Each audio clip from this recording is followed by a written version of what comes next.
कुठे दूर तारा, कुठे हा किनारा, सारेच भासे नव्या सारखे. जिथे रात राणी आता दरवळेल, नवा डाव दोघे मांडू तिथे.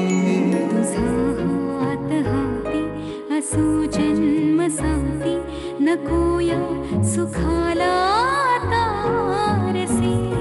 तुझी साथ असता माझ्या आकाशी, कशी चांदण्याची आरास आहे.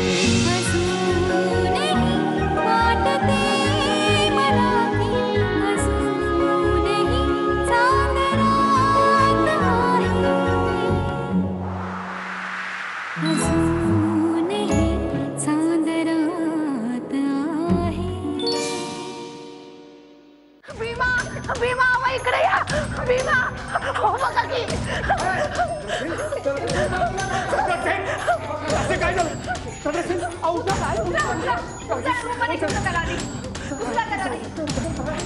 राजे उठा राजे. काय का तुझ्यामुळे एक शब्द बोलू नको. चाल चाल म्हटलं ना, चाल. भैरवा, भैरवा.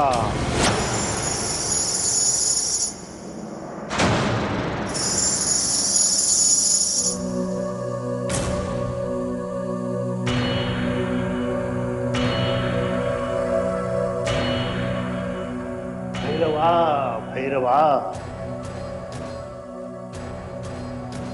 पैंजण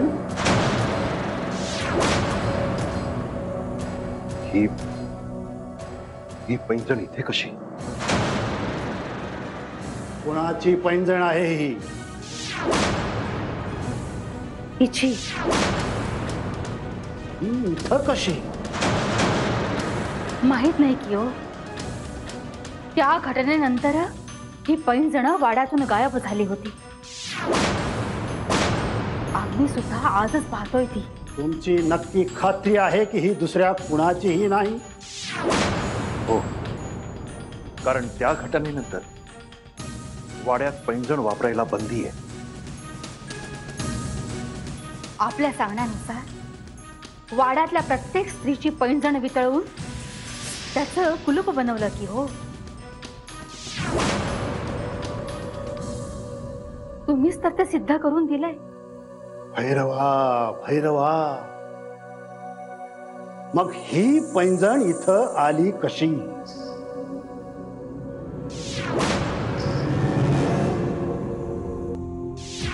माझं लग्न येत्या 2 दिवसात. ही घे पत्रिका.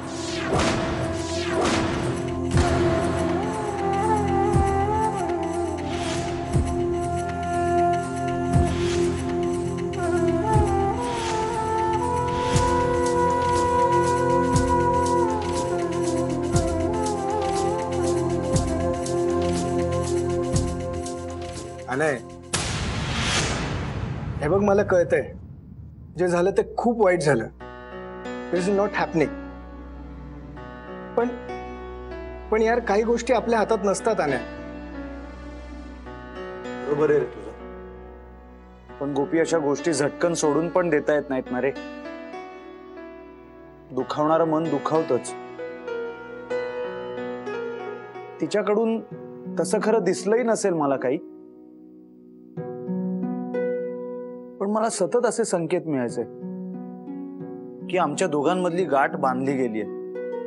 काहीतरी आहे जे आमच्या दोघांना एकमेकांकडे आकर्षित करतंय. खरं सांगू अनय, असं काही नसतं रे. म्हणजे माणूस प्रेमात पडला ना की मग तो अशा सगळ्या गोष्टींचा संबंध जोडायला सुरुवात करतो. बरोबर आहे रे गोपी तुझं. आय मीन, जेव्हा मी तिला पहिल्यांदा बघितलं ना, तेव्हा मला कळलं की या मुलीमध्ये काहीतरी खास बात आहे. अरे, आमच्या आयुष्यात खरंच अशा गोष्टी घडत गेल्या की ज्या मला तिच्या दिशेने ढकलत गेल्या. म्हणजे पूजेच्या वेळी गुरुजींनी माझ्या बायकोसाठी दिलेला दोरा तिच्या हातात बांधला जाणं, किंवा वाड्यातून बाहेर पडताना राजघराण्याच्या सुनेसाठी दिलेलं कुंकू तिच्या कपाळाला लागणं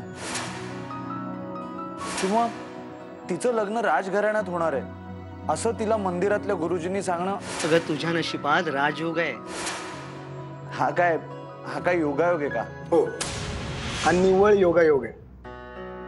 हे बघ, म्हणजे तुला असं म्हणायचंय की एका विशिष्ट शक्तीने तुझ्या मनात तिच्याबद्दल आकर्षण निर्माण केलं आणि त्यामुळे तुमच्या दोघांचं कनेक्शन झालं. मग त्याच शक्तीने तिच्याही मनात तेच आकर्षण निर्माण करायला हवं होतं. हे बघ अनय, मला माहितीये मी जे बोलतोय ना ते तुला पटत नाहीये आणि तुला माझा रागही येत असेल, पण आता तुला तिला विसरायला हवं. पटतंय का मी काय बोलतोय ते? हो रे, एका अर्थी बरंच आहे. तिचं लग्न गावात होतंय ते, तशी ती दूरच जाणार आहे ना मायापासून. गुड. आता कामात लक्ष दे. अरे तू इतका हँडसम आहेस, रेवासारख्या अशा पुष्कळ भेटतील तुला. चल चिल मार, मी तुझ्यासाठी हॉट कॉफी घेऊन येतो.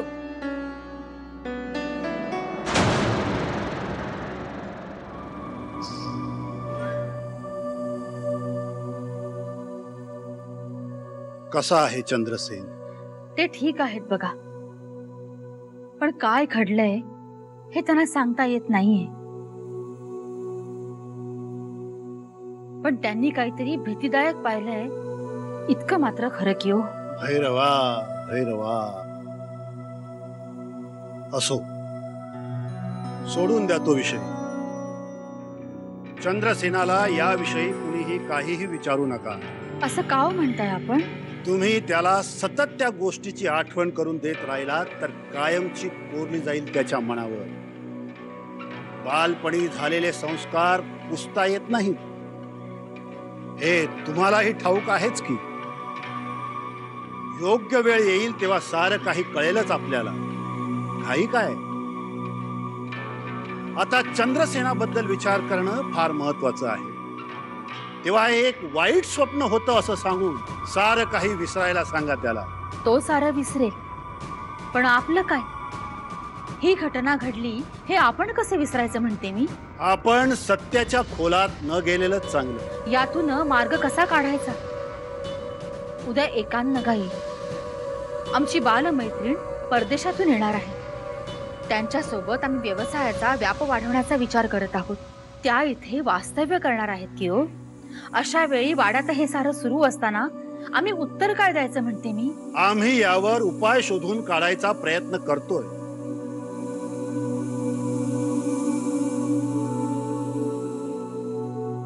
हा तात्पुरता उपाय म्हणून आम्ही तुम्हाला हे कोहळं देतोय. हे मंतरलेलं कोहळं आहे. वाड्याच्या चौकटीवर बांधा.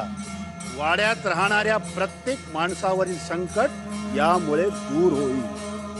आणि एखादा माणूस वाड्याबाहेर दूर राहत असेल तर?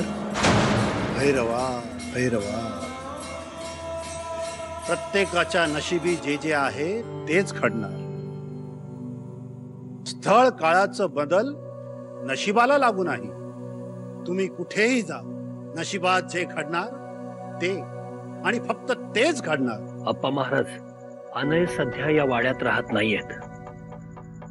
या सगळ्या प्रकरणानंतर आम्हाला त्यांची चिंता वाटते. चिंता किती केली चिंतेच्या चिंतनी, चिंताच अंताला होई चिता. कुठल्या भयाने पळशील किती, प्रारब्धाचे कडे सुटते ना. येतो आम्ही. भैरवा भैरवा.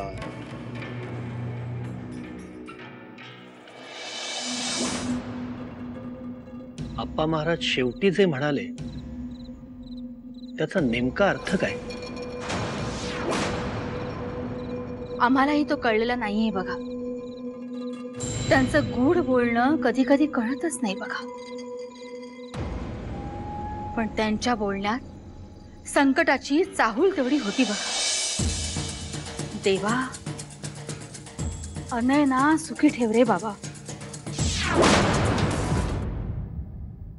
हे रेवा अनय, वेल डन वेल डन. त्या प्रोडक्शन हाऊसला आपलं डिझाईन प्रचंड आवडलेलं आहे. Great job.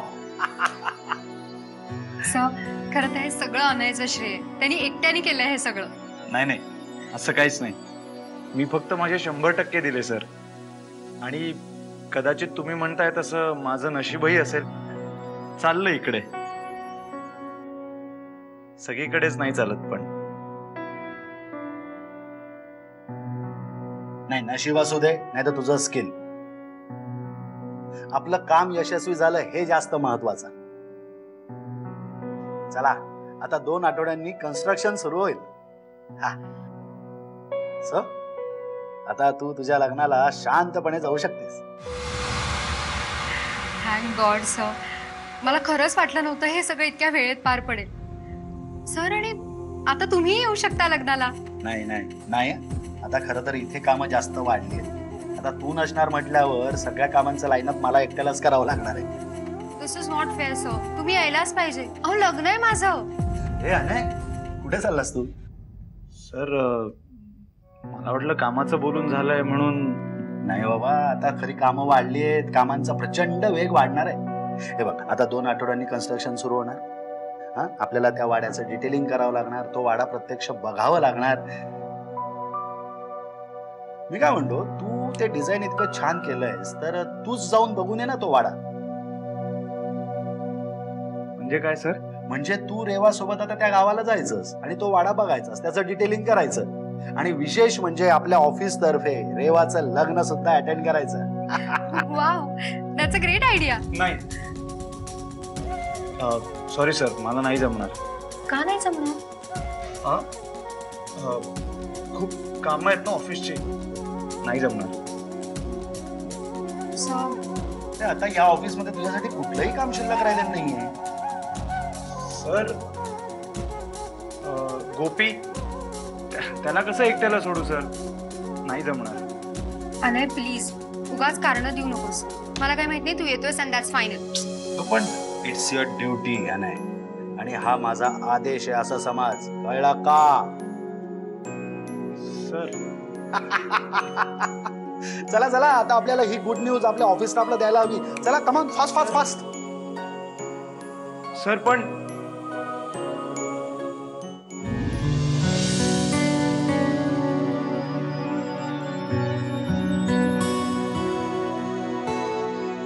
डिक्की जवळ काय करतोयस? का जातानाही डिक्कीत बसून जायची इच्छा आहे? अगं नाही, ही बॅग डिक्कीत मावत नाहीये ना, म्हणून म्हटलं तुझ्या शेजारी ठेवतो, तू बस ना. कशाला? पुढे ठेव ना, ड्रायव्हर काकांच्या शेजारी. अगं नको, मी बसतो ना त्यांच्या शेजारी. रात्रभर प्रवास करायचा आहे तर त्यांना पण माझी सोबत होईल ना. इट्स ओके, त्यांना सवय पूर्वीपासून. आणि अनय तू प्लीज मागे बस, कारण मला खूप महत्वाचं बोलायचंय तुझ्याशी प्रोजेक्ट संदर्भात. आणि तुला माहितीये ना, एकदा गावी गेलं की लग्नाची गडबड, मग अजिबात वेळ नाही मिळणार. So please. अगं पण रेवा प्लीज अनय, खूप उशीर होतोय, चल लवकर.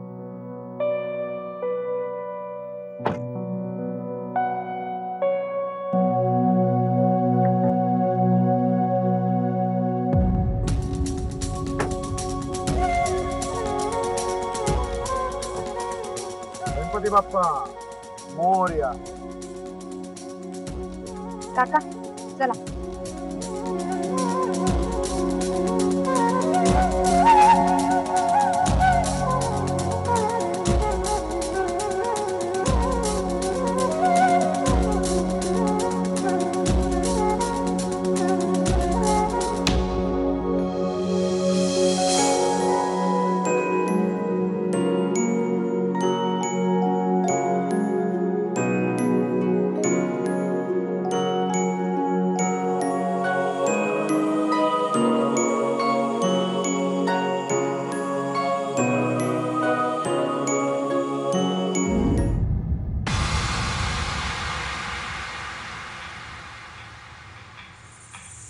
माफी करा, इतक्या घाईघाईत बोलवलं.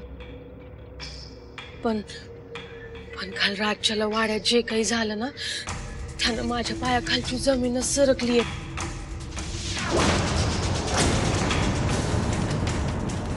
हवं काल ती पैंजण वाड्यात पुन्यांदा प्रकटली आहेत. म्हणजे इतकी वर्षाची गायब होती ती अचानक कशी उगवली? या माग तुम्ही तर नाही ना? नाही, दारापलीकडची ती शक्ती.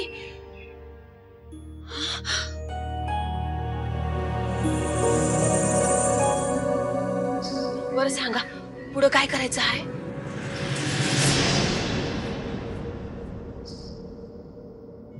काय चाललंय? आ?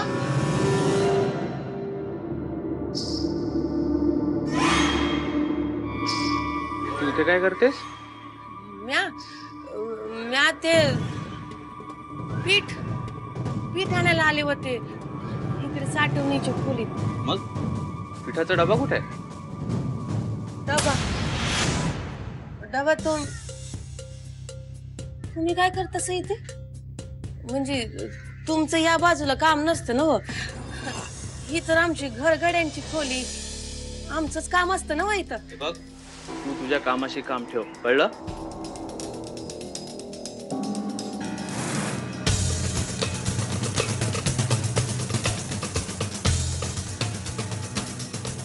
हा माणूस गडबड हाय काहीतरी. वाड्यात येऊन 2 महिने नाही झाले तरी बी नको तिथं फिरायला लागलाय. लक्ष ठेवायला पाहिजे.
काका, कशी चालवता गाडी? पुढे बघा. दादा, नीट चालवा प्लीज.